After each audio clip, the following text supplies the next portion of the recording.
Everyone welcome to study online channel. दोस्तों आज हम इन्वायरमेंट पॉल्यूशन का पार्ट 13 इस वीडियो में कवर करेंगे, जिसमें हम पिछली सभी टीटी में पूछे गए क्वेश्चनों को कवर करेंगे। ठीक है, तो इसके पहले हमने 12 पार्ट पर्यावरण से संबंधित प्रश्न उत्तर को कवर किया है। अगर आपने नहीं देखा तो उसको जरूर देखिएगा। चलिए बिना देरी के वीडियो को शुरू करते हैं। चलिए दोस्तों, सबसे पहला क्वेश्चन देखिए आपके सामने ये रहा। पेड़ पौधे प्रदूषण को घटाते हैं क्योंकि वह ग्रहण करते हैं। ऑप्शन देखिए, sulphur dioxide, carbon dioxide, carbon monoxide और नाइट्रोजन ऑक्साइड। तो दोस्तों इसका राइट आंसर होगा कार्बन डाइऑक्साइड। दोस्तों आपको पता है कि पेड़ पौधे जो है वो प्रदूषण को कम करने में काफ़ी महत्वपूर्ण भूमिका निभाते हैं। क्योंकि पौधे जो है अपनी श्वसन और प्रकाश संश्लेषण की क्रिया द्वारा हानिकारक गैस जो CO2 होती है वातावरण में, उसका अवशोषण करते हैं और ऑक्सीजन यानी कि O2 का उत्सर्जन करते हैं।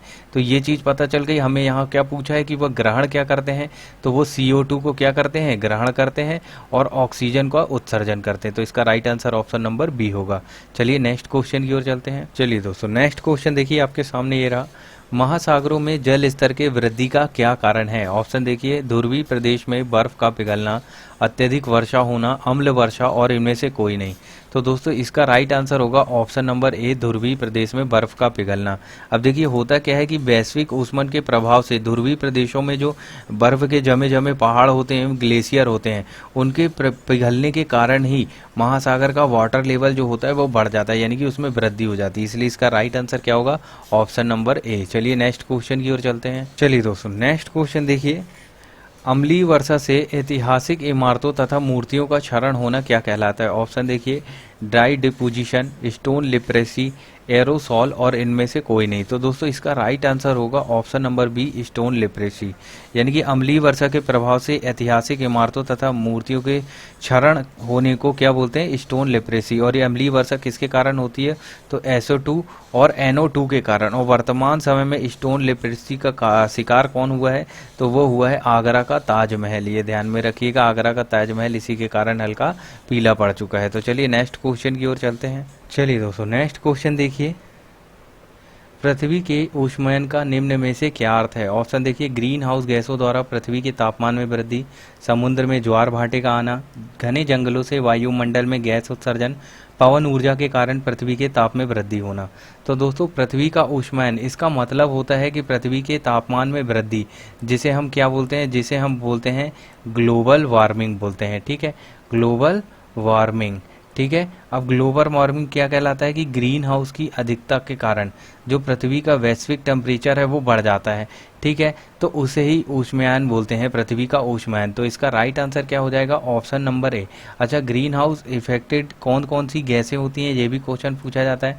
तो एक तो CO2 होती है, कार्बन डाइऑक्साइड, दूसरी N2O नाइट्रस ऑक्साइड, तीसरी CH4 जिसे मीथेन बोलते हैं, और CFC यानी कि क्लोरोफ्लोरोकार्बन। ठीक है, तो ये चारों गैसों के नाम भी ध्यान में रखिएगा।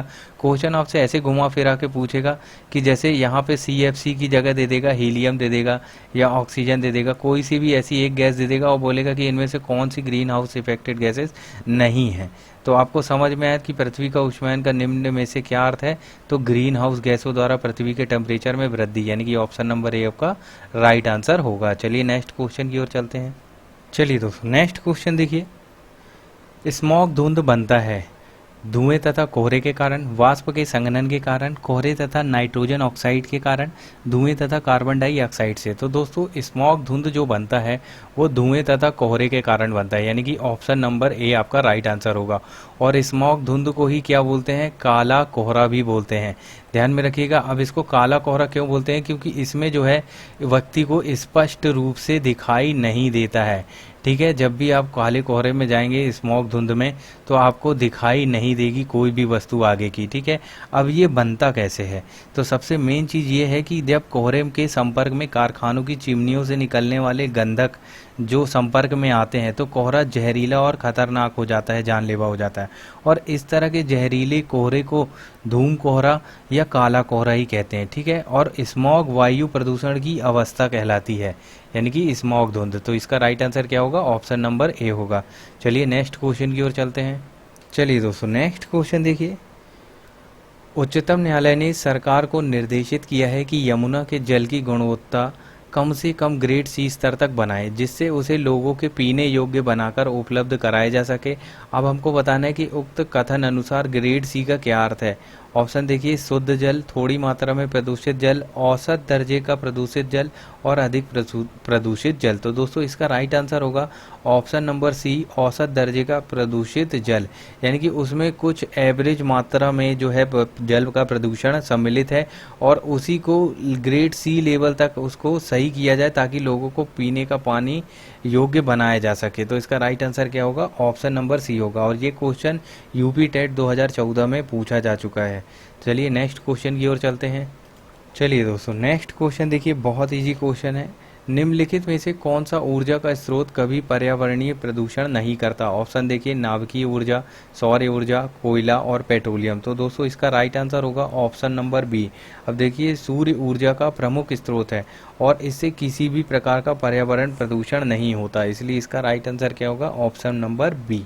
चलिए दोस्तों नेक्स्ट क्वेश्चन देखिए, आपके सामने ये रहा। निम्न में से कौन जल प्रदूषण का स्रोत नहीं है। ऑप्शन देखिए, औद्योगिक कचरा, रेडियोधर्मी कचरा, कृषिजनक कचरा, खनन अपशिष्ट। तो दोस्तों इसका राइट आंसर होगा ऑप्शन नंबर डी, खनन अपशिष्ट। अब देखिए, वाटर पोल्यूशन का स्रोत क्या क्या है, तो शहरों तथा कस्बों के मकान से निकला मल मूत्र, कूड़ा कचरा आदि नदियों, नालों, तालाबों तथा झीलों में गिरा दिया जाता है और जिसके कारण जो है जल प्रदूषण होता है। और क्या होता है भाई, खेतों पर भी फसलों पर कीटनाशकों का छिड़काव करते हैं जैसे डीडीटी का आदि, तो उससे भी जो है कृषिजनक कचरे से भी जल प्रदूषण होता है। लेकिन खनन अपशिष्ट जल प्रदूषण का स्रोत नहीं है, जबकि अन्य जो है वो जल प्रदूषण के स्रोत के लिए मुख्यतः उत्तरदायित्व है। तो इसलिए इसका राइट आंसर क्या हो जाएगा, ऑप्शन नंबर डी। चलिए नेक्स्ट क्वेश्चन की ओर चलते हैं। चलिए दोस्तों नेक्स्ट क्वेश्चन देखिए, आपके सामने ये रहा। जल प्रदूषण अथवा जल जनित रोगों का एक उदाहरण निम्न में से कौन सा है। ऑप्शन देखिए, डिप्थीरिया, टॉन्सिलाइटिस, अतिसार और खसरा। तो दोस्तों इसका राइट आंसर होगा ऑप्शन नंबर सी, अतिसार। अब इसको ही डायरिया भी बोला जाता है, ठीक है दोस्तों, डायरिया, इसको डायरिया भी बोला जाता है। और ये कैसे होता है, तो दूषित जल पीने से ये बीमारी होती है, ठीक है। तो ध्यान में रहेगा, दूषित जल पीने से कौन सी बीमारी होती है, अतिसार या डायरिया। अब डिप्थीरिया ये क्या है, तो ये गले का रोग होता है, ठीक है। और खसरा तो आपको पता है, खास खुजली ये सब किससे होता है, ये फंगस इन्फेक्शन से होता है, यानी कि फफूंद के कारण होता है। चलिए नेक्स्ट क्वेश्चन की ओर चलते हैं। चलिए दोस्तों नेक्स्ट क्वेश्चन देखिए, आपके सामने ये है। समुद्री प्रदूषण के कारण नष्ट हो रहे हैं, समुद्री प्रदूषण के कारण नष्ट हो रहे हैं, क्या नष्ट हो रहे हैं। ऑप्शन देखिए, भूमध्य रेखीय वन, पतझड़ वन, कोणधारी वन, मैग्रोव वन। तो दोस्तों इसका राइट आंसर होगा option number D, mangrove one.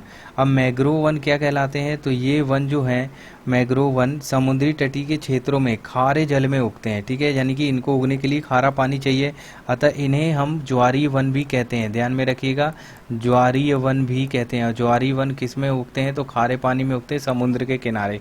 ये भी क्वेश्चन पूछता है, इसलिए जल प्रदूषण का इन पर भी प्रभाव पड़ता है। और मैग्रोव वन पारिस्थितिकी तंत्र में अपनी एक विशेष भूमिका निभाते हैं, यानी कि इसका काम क्या है, तो ये जो है समुद्री इलाकों में तूफान का आना, सुनामी आदि से मानव की रक्षा करते हैं, इसलिए ये बहुत इंपॉर्टेंट क्वेश्चन रहा। तो इसका राइट आंसर क्या होगा, ऑप्शन नंबर डी रहा। चलिए दोस्तों नेक्स्ट क्वेश्चन देखिए, बहुत प्यारा क्वेश्चन है। हरित ग्रह प्रभाव के द्वारा पृथ्वी पर कौन सा रेडिएशन होता है। ऑप्शन देखिए, UV radiation, gamma radiation, X किरण रेडिएशन, इंफ्रारेड रेडिएशन। अब देखिए क्या होता है, हरित ग्रह प्रभाव के कारण सूर्य की किरणें जो हैं वो वायुमंडलीय परत को पार नहीं कर पाती हैं, ठीक है। परिणाम स्वरूप यह होता है कि किरणें पुनः पृथ्वी पर आ जाती हैं और अवरक्त किरण यानी कि इंफ्रारेड जैसा व्यवहार करती हैं, तथा इस प्रकार पृथ्वी पर इंफ्रारेड रेडिएशन में वृद्धि हो जाती है। यानी कि इसका राइट आंसर क्या होगा हमारा, ऑप्शन नंबर डी होगा, अवरक्त किरणों की वृद्धि हो जाती पृथ्वी पर। चलिए नेक्स्ट क्वेश्चन की ओर चलते हैं।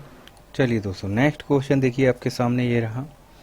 बॉड 5 क्या है। ऑप्शन देखिए, biochemical oxygen demand in 5 hour, biochemical oxygen demand in 5 day, biochemical oxygen demand in 5 month और biochemical oxygen demand in 5 year.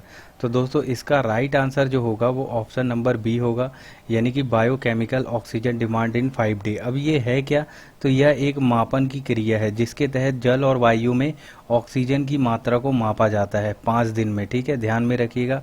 BOD5 ये क्या है, biochemical oxygen demand in 5 day. चलिए दोस्तों नेक्स्ट क्वेश्चन देखिए, बहुत प्यारा क्वेश्चन है।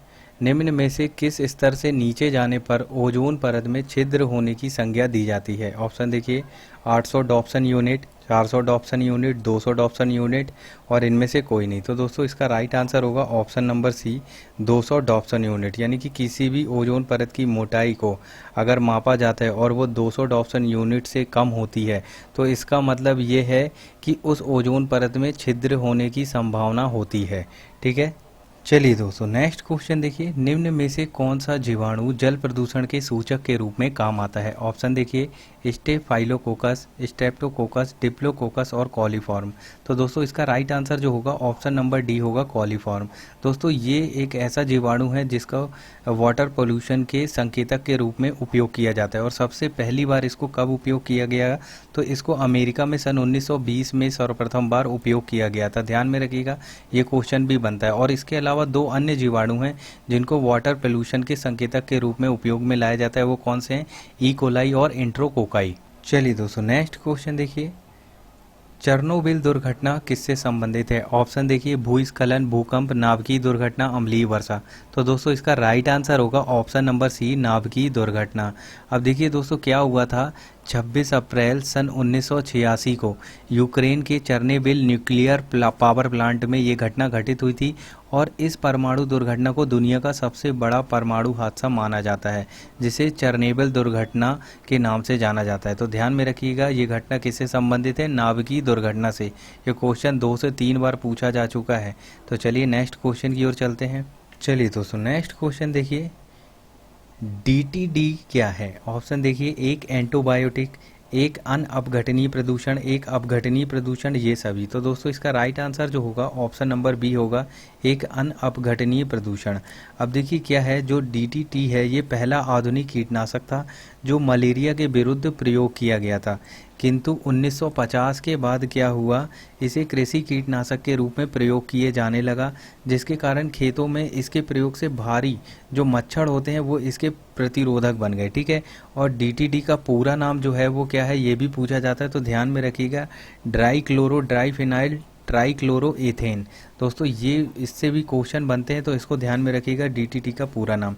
अब देखिए वर्तमान समय में क्या है, जो DTT है ये वायु प्रदूषण में वृद्धि का सहायक है, इसका अपघटन नहीं होता, अतः लंबे समय तक वायु एवं मृदा में ये उपस्थित रहता है, इसलिए इसे अनअपघटनीय प्रदूषक के रूप में जाना जाता है।